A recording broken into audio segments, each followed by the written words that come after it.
প্রিয় সহকর্মীবৃন্দ, প্রিয় কর্মী ভাইরা, প্রিয় ডেলিগেট বৃন্দ, কাউন্সিলর বৃন্দ, একটি কথা মনে নিতে হবে, বিএনপি ক্ষমতায় এলে চিকিৎসা ক্ষেত্রে আমূল পরিবর্তন আনা হবে বলে মন্তব্য করেছেন বিএনপির ভারপ্রাপ্ত চেয়ারম্যান জনাব তারেক রহমান। বগুড়ার গাবতলী উপজেলার বাগবাড়িতে জিয়াউর রহমান ফাউন্ডেশনের 26তম প্রতিষ্ঠাবার্ষিকী উপলক্ষে দিনব্যাপী চিকিৎসা ক্যাম্প শেষে আলোচনা সভায় ভার্চুয়ালি যুক্ত হয়ে প্রধান অতিথির বক্তব্যে এই মন্তব্য করেন তিনি।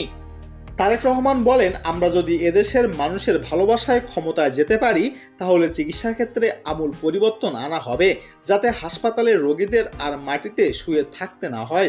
ভবিষ্যতে বাড়তি রোগীদের সরকারি হাসপাতালের পাশাপাশি প্রাইভেট হাসপাতালেও চিকিৎসার ব্যবস্থা করব, যাতে কেউ চিকিৎসা বঞ্চিত না হয়। তিনি বলেন, সরকারের পক্ষ থেকে ফ্যামিলি কার্ড, কৃষকদের জন্য ফার্মার্স কার্ড দেব, শিক্ষার্থীদের বিভিন্ন ভাষা শেখানো হবে, ভালো প্রশিক্ষণের ব্যবস্থা করতে হবে যাতে তারা ভালো চাকরি পায়।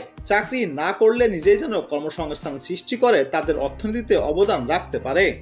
তারেক রহমান আরও বলেন, আজকের অনুষ্ঠানের মাধ্যমে সমগ্র মানুষের মাঝে জিয়াউর রহমান ও খালেদা জিয়ার আদর্শের সৈনিকদের গড়ে তুলতে হবে, যারা নিজেদের সাধারণ মানুষের মাঝে বিলিয়ে দিতে পারি এবং বিপদে আপদে তাদের পাশে দাঁড়াতে পারি।